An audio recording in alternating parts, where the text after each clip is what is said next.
Hello there, everyone. How you doing today? I hope you're all well. Today we're continuing the story of when I was a child, I went missing in the forest for over a month, written by Coherits on Reddit. If you enjoy, like and subscribe. And without further ado, let's get started. I got a call last morning from the police department that went something like this. Hello, this is the police department. Am I speaking with Mark? Hi, yes, this is Mark. How may I help you? We want you to come in today for questioning. Is it about the cabin? I'm afraid I can't share any details. Could you come in by 12 a.m.? Of course. I grabbed my car keys and slipped out of my pajamas into something more appropriate and told my wife I'd be going to the police station. My son was bummed out again that I was leaving so early. Usually we played together on the weekends. I'll make it up to you, okay, buddy? While that did make him brighten up a little bit, he was still sulking. Looking at my son like this, his disheveled bed hair, crumpled Tom and Jerry pajamas, it reminded me of my own childhood a little bit. It reminded me of a bittersweet memory. The last time I saw my parents. It was also the weekend, a Sunday. Usually we'd sleep in on Sundays and then go have fun. But they woke me up early this day, said they had to get to work and that I'd stay with my grandmother. I sulked too back then, and I remember the exact words my father told me. I'll make it up to you when I'm back. That made me brighten up a little, and I also loved staying with Grandma. I tried thinking about them every day since. I desperately wanted to remember their faces, their smiles. But I was young, I hadn't made many memories. So over time their faces grew blurry in my mind, and now I can only see the pictures my grandmother has shown me of them. Daddy? Liam places his small hand into mine. I was in a daze again. That's been happening more and more often, where I just lose track of what's happening around me and disappear into a train of thought. I'll be going now, Liam. We'll play later, okay? His eyes sparkled like the ever-starry night sky.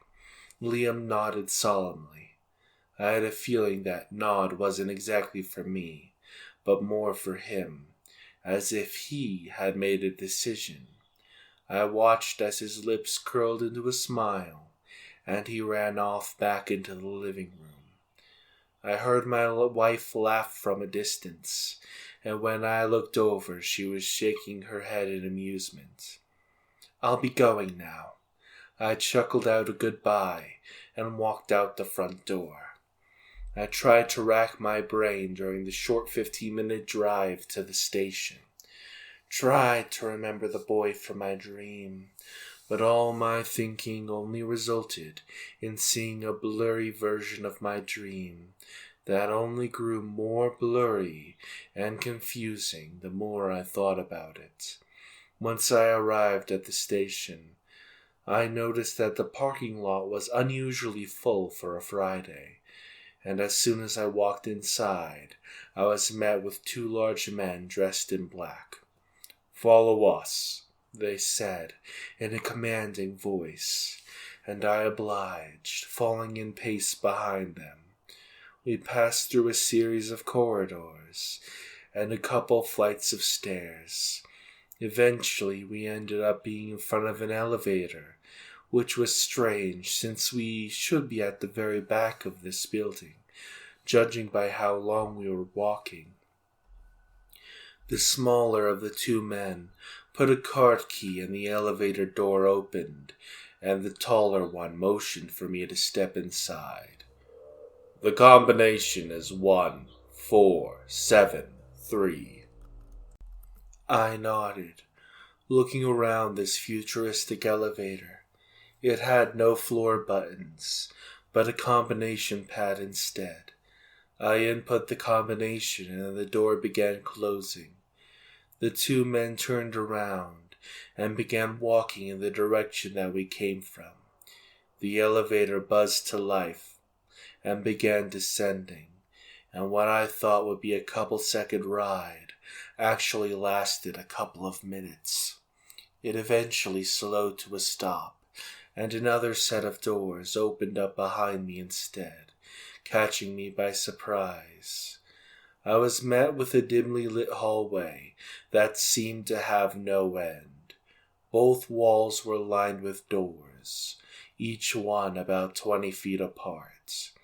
One of the first doors were open, and I noticed a middle-aged woman with brown hair tied into a bun standing in the doorway, motioning for me to come over. My feet began moving me in her direction as I took in the craziness of the situation. When I was within a couple feet of the woman, I realized I recognized her. She was one of the people I spoke with when I walked out of the forest a month later. I don't really know why I remember her so clearly, but I do. I think her name is Laura. She stepped aside and let me enter the small room. It looked like your average interrogation room. 2 simple chairs with a small square-shaped table between them, and on the opposite side a one-sided mirror and a door to the left of that. I sat with my back to the mirror, and she sat in front of me. "Do you remember me?" she asked. "Yes, you were one of those people looking for me when I went missing, Laura?" "Yes, it's nice to see you doing well, Mark." She pulled out a folder out of her leather bag and placed it on the table. "Do you know why you're here?" "Because of the cabin," I answered, leaning forward and placing my arms on the table. She nodded. "It is related, but not the reason." "Why then?" "You went missing for a month in the forest as an 8-year-old and came back completely fine. Better than fine, actually." She began going through her folder. "The forest is around 709 square miles. There were over 100 volunteers that were looking for you, some going as far as 12 miles deep into the forest." I leaned back and took a deep breath. "Yet you weren't found. Isn't that strange?" I nodded. "Then a month later, you just walk out of the forest, looking perfectly fine, as if nothing happened, with no memory of the past month." She pulled a picture from the folder and slid it to me across the metallic surface of the table. "We searched this cabin 12 times. The basement, too. There was no sign you had been there." My eyes grew wide. I recalled something about the cabin yesterday. Laura stopped going through her folder and looked at me in the eyes, urging me to go on. "When I was taken?" "Taken?" Laura interrupted me. "This is going to sound crazy, but I didn't wander off into the forest. Someone or something that looked like my grandmother took me to that basement." She began writing something down. "I remember being fed some sort of soup, and then promptly passing out. When I woke up, I was tied to some table, naked and cold. I swallowed my saliva. I remember having this stinging feeling on my chest. I don't know how long I was there, but at some point I heard voices, people calling my name. They were in the cabin. I tried to scream and shout, but nothing came out." She stopped writing and looked back up at me again. "Can you remove your shirt?" That request caught me by surprise. I stood up and pulled my shirt off. Laura stood up and walked over to me. There doesn't appear to be any scarring. Can you point to where the stinging pain was at? I moved my palm and placed it on the left side of my chest, near my heart, somewhere around here. She examined the area some more and sighed in disappointment. You can dress again. She walked back to her folder and sat down, beginning to write again. I put on my white shirt and sat back down too. What did you see in the cabin yesterday? She leaned back, holding a pen between her fingers, her legs crossed. Shelves full of glass jars, with various human remains inside them.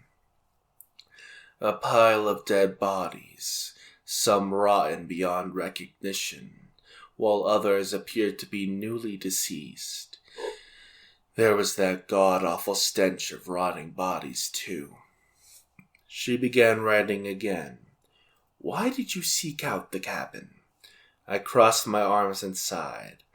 I had a dream about the stairs leading down into that basement, so I decided to check it out. Laura nodded, but she wasn't looking at me. Instead, she was looking behind me, at a mirror. Did you see, or hear, or feel anything strange in the forest? How did you know? I was baffled. She knew so much. All of this was so strange. Had I told this story to an average policeman, I'd be admitted immediately. But Laura seems to believe me. She seems to know more than she's letting on. What was it? I felt a presence, as if something or someone was following us. She began writing again. What are you writing? Merely documenting our conversation. She answered in monotone. Then what's that camera for?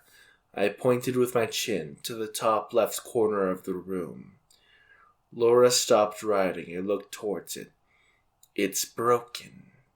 Then without missing a beat, she asked me another question. Do you remember anything else? I leaned back and thought about it for a moment. Do I remember anything else?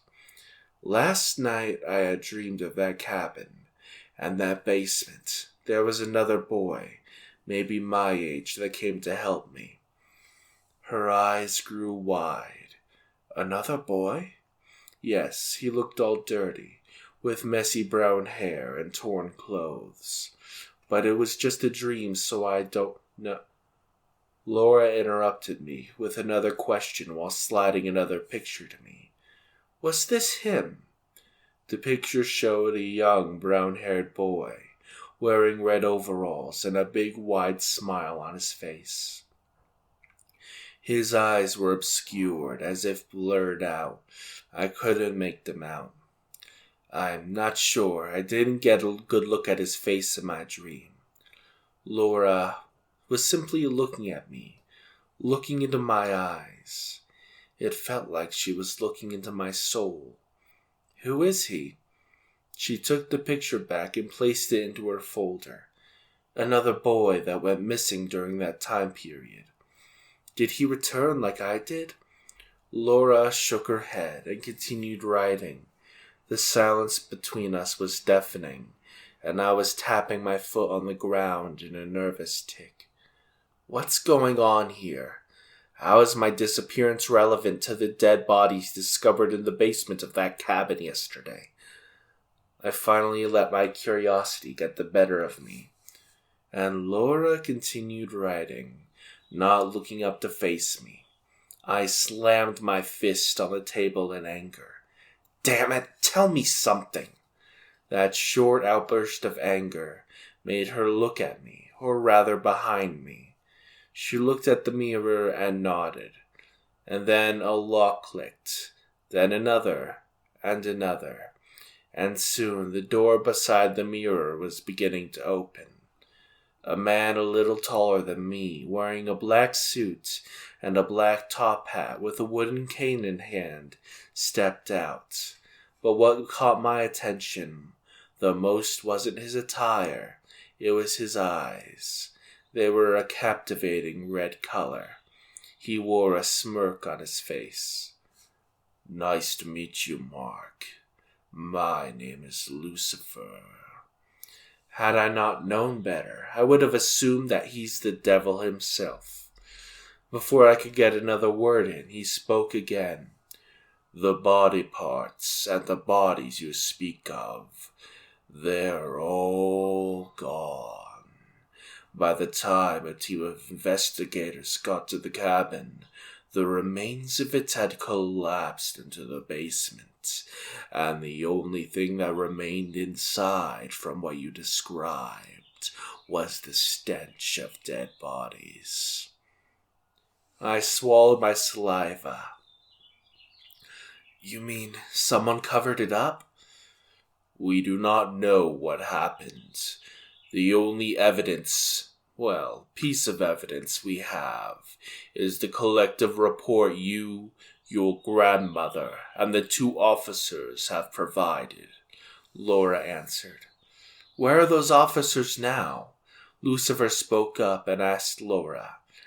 "They were questioned today, and both of them have asked to stay home this weekend."